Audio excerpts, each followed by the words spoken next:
Normal baru adalah satu perkara yang selalu kita bincangkan sejak beberapa minggu lepas. Ia bermakna semua orang dan setiap organisasi, syarikat, entiti perlu mengubah rutin dan cara mereka melakukan pelbagai perkara. Ekoran penularan COVID-19 dan juga pelaksanaan PKP. Malah lama selepas PKP tamat pun, pelbagai rutin dan amalan kita perlu kita ubah. Perlu ada penjarakan sosial, tak boleh bersentuh dan sebagainya. Ini satu fokus yang amat menarik. Dan kami di Astro Awani membuat satu rancangan khas untuk membincangkan normal baru ini. Namanya adalah Cerita Normal Baru dan ianya bersiaran setiap Rabu dan Jumaat jam 6 petang. Dan kami ingin memberikan sedikit sneak preview kepada anda episod Cerita Normal Baru yang akan kita siarkan Jumaat minggu hadapan. Dan saya mahu berlintas langsung bersama dengan wartawan Astro Awani Hilmi Malik yang membuat penggambaran untuk episod itu di Pusat Jagaan Orang-Orang Tua di Puchong. Okey Hilmi, pertama sekali kita bercakap berkenaan dengan normal baru. Bukan semua pihak boleh laksanakan dengan mudah. Ada pihak, ada organisasi seperti rumah orang tua yang payah sikit untuk mereka melaksanakan normal baru, untuk mengajar warga emas, untuk mengamalkan penjarakan sosial, untuk mencuci tangan setiap hari, setiap masa. Apa antara yang dapat Hilmi garapkan berkenaan dengan cabaran warga emas dan pusat penjagaan warga emas di Puchong itu untuk melaksanakan normal baru ini?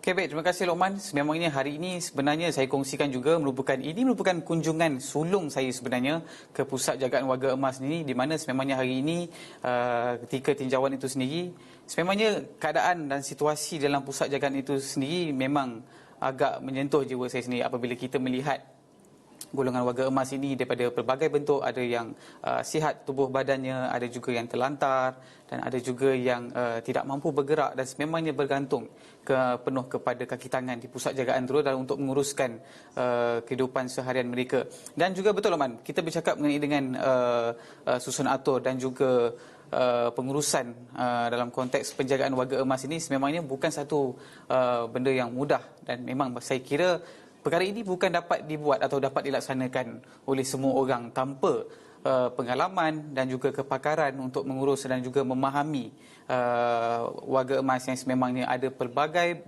bentuk karakter. Kita katakan sememangnya warga emas, bila nak bercakap mengenai warga emas ni, sememangnya mereka ini merupakan golongan yang sangat sensitif sebenarnya daripada segi sudut hati mereka, untuk memahami perasaan mereka, apa kehendak mereka setiap hari. Dan kita nak bercakap sekarang ini dari sudut norma baru. Dan sememangnya situasi norma baru iaitu COVID-19 di negara ini memang mengubah daripada segi pelaksanaan dan juga pengurusan di pusat jagaan warga emas ataupun pusat rawatan jaga warga emas di Al-Ikhlas ini, berdasarkan tinjauan tadi. Dan sebenarnya apa yang menarik, sebenarnya pengasas di pusat jagaan tersebut, apa yang kelebihan kepada beliau adalah sebelum ini beliau merupakan bekas ketua jururawat yang bertugas di Hospital Kuala Lumpur, dan sebenarnya ini memberikan sedikit sebanyak orang kata kelebihan ataupun pengalaman yang digunakan ketika dahulu sewaktu beliau bertugas dalam menguruskan warga emas ini. Dan untuk mendapat tahu dengan lebih lanjut, apa kata kita dengarkan apa kata pengasas di pusat jagaan. Sebenarnya saya memang dah ditrain, saya jururawat. Jadi saya memang dah ditrain macam mana kita nak buat sanitizer buat sendiri, disinfektan buat sendiri. So dekat sini saya memang buat, dan saya ajar semua pekerja saya kat sini. Saya buka kelas macam mana cara cuci tangan yang bersih, macam mana nak bancuh Dettol, nak bancuh Clorox yang betul. Sebab penghuni akan pergi klinik untuk follow up. Jadi bila penghuni pergi klinik untuk follow up, balik je daripada klinik kita akan mandikan. Di luar ada tandas. Kita akan mandikan dia, tukar pakaian dia, dia punya kursi roda yang kita tolak tu kita akan spray dengan Dettol sebelum kita masukkan dia balik ke dalam tempat ni lah. Macam kalau misalnya ada tetamu pula, kita akan sediakan sarung tangan, kita akan sediakan slipper, sediakan sanitizer untuk kalau ada orang datang dan masuk. Tapi kita tak ada bagi, kalau misalnya kata orang datang, tetamu datang nak tengok warga emas saya akan hadkan bilangan. Tak boleh ramai-ramai masuk lah.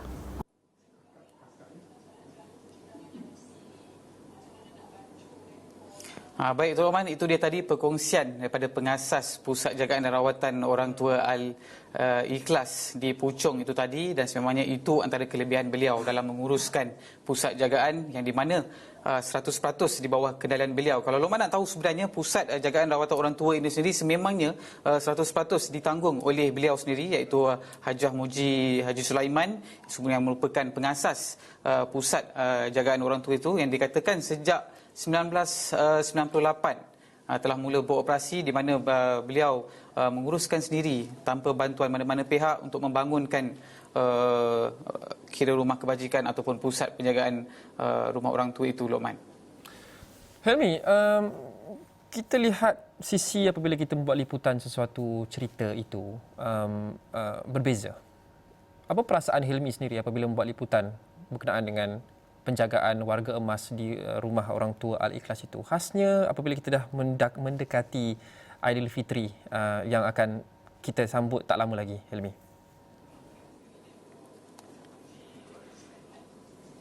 Ya, Lokman, nak bercakap mengenai dengan sambutan Aidilfitri, memangnya satu pandangan yang amat memilukan diri saya sendiri apabila melihat, terutamanya daripada sudut pandang kita sendiri, melihat bagaimana mereka makan di ruangan katil mereka sendiri tanpa berada didampingi oleh mana-mana keluarga. Ya, berkemungkinan di situ sebenarnya dia terdapat pelbagai kes.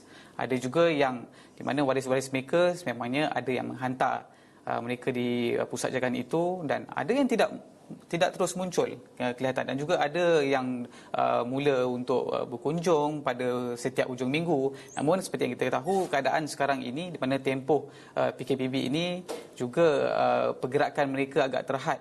Ya, mungkin ada juga daripada anak-anak mereka ini yang tinggal di berlainan negeri, sememangnya berjauhan dengan mereka, dan ini menyukarkan bagi golongan waris dan juga ataupun keluarga mereka untuk datang melawat ibu bapa mereka sendiri. Dan juga sememangnya apa yang boleh saya katakan, mereka ini bergantung penuh kepada kaki tangan yang menguruskan mereka, dan saya sifatkan juga mereka semua ini yang berada, yang menghuni daripada pusat jagaan itu tersebut, boleh dikatakan ibarat keluarga bersama mereka. Kalau kita lihat juga ada penghuni daripada lelaki, dan juga ada yang daripada golongan warga emas yang terdiri daripada wanita dan sebagainya. Dan sebenarnya daripada pemandangan saya sendiri, mereka ini datang dengan pelbagai kisah.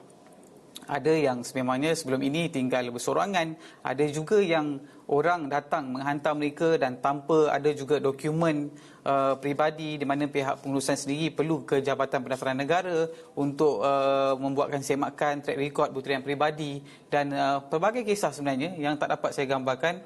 Terutamanya kalau kita melihat kepada menjelang Aidilfitri ini, sememangnya dari sudut hati mereka mengharapkan anak-anak mereka untuk datang beraya untuk bersama-sama menyambut Aidilfitri ini. Tapi ada juga di antara mereka yang ini merupakan kali pertama tidak dapat beraya bersama keluarga dan terpaksa terkandas di kawasan di pusat penjagaan itu sendiri.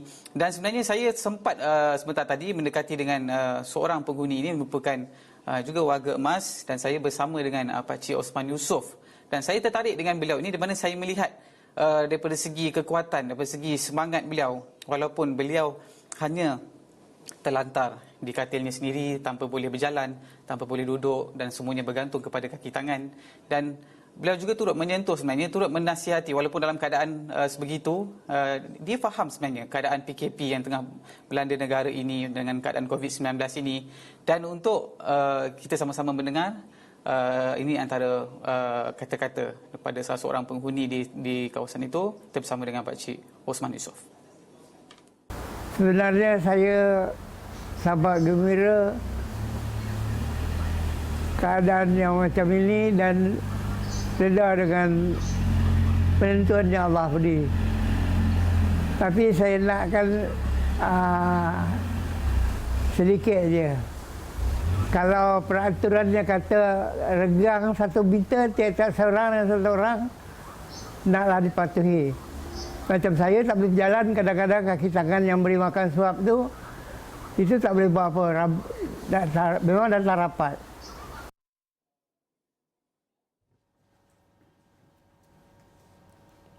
Baik, Helmi, itu antara persoalannya. Warga-warga emas ini, adakah mereka faham apa yang sedang kita lalui sekarang? Adakah mereka faham keperluan untuk melaksanakan PKP? Adakah mereka faham keperluan untuk melaksanakan penjarakan sosial di sana dan sebagainya?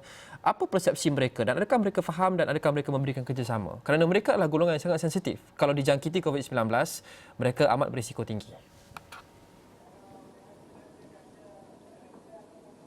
Okey, baik Luqman, seperti yang saya katakan tadi, mereka ini datang daripada pelbagai karakter. Yalah, daripada segi sudut faktor umur mereka, ada yang sememangnya apa orang kata masih lagi dalam pada keadaan yang fizikal yang sihat dan masih lagi memahami tentang arahan-arahan yang telah pun dikemukakan oleh pihak pengurusan sendiri, dan ada juga sebahagiannya daripada segi faktor umurnya yang kelihatan agak uzur dan memang sememangnya tidak berapa faham tentang apa perintah ataupun arahan yang telah pun dikeluar daripada pihak pengurusan, dan itu sememangnya yang saya kira antara cabaran yang perlu didepani sendiri oleh pihak pengurusan di pusat jagaan itu, di mana untuk sentiasa mengingatkan golongan warga emas tersebut terpaksa untuk menggandakan daripada segi nilai pemerhatian mereka terhadap warga emas tersebut.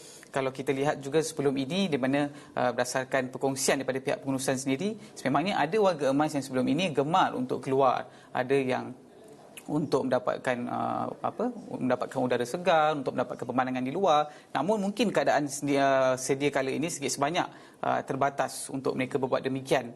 Namun sememangnya ada yang faham tentang keadaan semasa yang melanda negara kita buat masa ini, dan mungkin ada sebahagiannya yang mungkin tidak berapa faham ataupun sukar untuk menerima keadaan yang sedia ada yang telah pun dikuatkuasakan buat masa ini, dan itu seperti yang saya kongsikan tadi antara cabaran yang perlu didepani oleh pihak pengurusan. Bagaimanapun mereka daripada segi pihak pengurusan sendiri, saya percaya ada teknik ataupun cara yang bagi saya agak profesional untuk mendekati golongan istimewa ini dalam bagi memastikan mereka ini faham tentang keadaan yang perlu dilalui buat masa ini, Luqman. Apa yang Hilmi sebut tadi tu agak menarik, kerana bagi golongan warga emas ini interaksi fizikal tu sangat penting bagi mereka, kerana mereka, kebanyakan daripada mereka tidak ada sesiapa lagi yang mungkin datang melawat, mungkin anak-anak ataupun cucu-cucu tidak lagi melawat mereka. Mereka amat bergantung kepada masa yang mereka luangkan dengan kawan-kawan penghuni yang lain, sembang dan sebagainya, untuk mereka melepaskan sebarang tekanan yang mereka ada. Dan penjagaan mereka juga sangat bersifat fizikal. Tentu kita tahu penjaga mungkin perlu angkat mereka, usung mereka, mandikan mereka dan sebagainya. Dan untuk berinteraksi secara fizikal, untuk sembang-sembang itu, adakah ia masih lagi dibenarkan antara penghuni dengan penghuni? Dan jika tidak, adakah apa kesan mental yang kita dapat lihat kepada penghuni-penghuni ini apabila mereka tidak lagi boleh melakukan perkara-perkara itu, kerana mereka tidak ada lagi banyak benda lagi lain yang mereka boleh lakukan, Hilmi? Okey, baik, kita nak bercakap dengan penguatkuasaan daripada segi negara sedang melanda COVID-19 ini, di mana saya difahamkan daripada pihak pengurusan sendiri sememangnya telah menyediakan SOP yang tertentu, dan lebih jelas SOP yang telah pun dikuatkuasakan oleh pihak kerajaan sendiri. Dan saya percaya sebenarnya kalau daripada segi sudut SOP itu sendiri, pihak pengurusan sememangnya menyediakan kawalan yang sangat ketat melibatkan penghuni di kawasan itu, di mana apa yang ditekankan adalah bagi mereka yang ingin datang melawat khususnya kepada warga-warga emas itu, sememangnya ada batas-batas ataupun limit yang telah pun ditetapkan. Dan juga kalau menyentuh mengenai daripada segi pergaulan mereka di dalam kawasan itu sendiri, bagi saya tidaklah begitu ketat sehingga mereka tidak boleh berjumpa sama mereka. Mereka masih lagi boleh berkomunikasi, berinteraksi sama mereka. Tapi berdasarkan pemerhatian saya, jarak daripada segi susunan katil itu sendiri sememangnya agak kelihatan jelas di situ, di mana mereka mengamalkan SOP yang telah pun ditetapkan. Dan juga sekiranya mereka ada yang ingin membuat rawatan di luar, dan saya difahamkan juga proses sebelum mereka masuk semula ke kawasan kediaman mereka juga akan dilakukan di luar, di mana pakaian mereka terlebih dahulu diasingkan di tempat yang berasingan, di mana kerusi roda mereka juga disanitasi bagi memastikan mereka masuk dalam kawasan kediaman mereka itu dalam keadaan yang bebas daripada kuman. Okey, terima kasih Hilmi Malik. Kami akan membawakan episod ini dan juga liputan Hilmi Malik berkenaan dengan normal baru, cabaran yang dihadapi oleh Pusat Penjagaan Warga Emas. Episod penuhnya, laporan penuhnya boleh anda dapati dalam Cerita Normal Baru yang akan bersiaran Jumaat depan 22 Mei 2020. Pastikan anda tidak melepasinya. Kami akan bawakan kepada anda segala sisi yang berbeza berkenaan dengan normal baru, kerana bukan semua boleh melaksanakan normal baru ini dengan mudah dan tanpa halangan. Itu kami akan bawakan kepada anda jam 6 petang ini, 22 Mei, Jumaat minggu depan. Dan itu sahaja untuk cerita episod hari ini. Terima kasih kerana menonton. Saya Luqman Haris. Assalamualaikum, salam hormat. Kita jumpa lagi.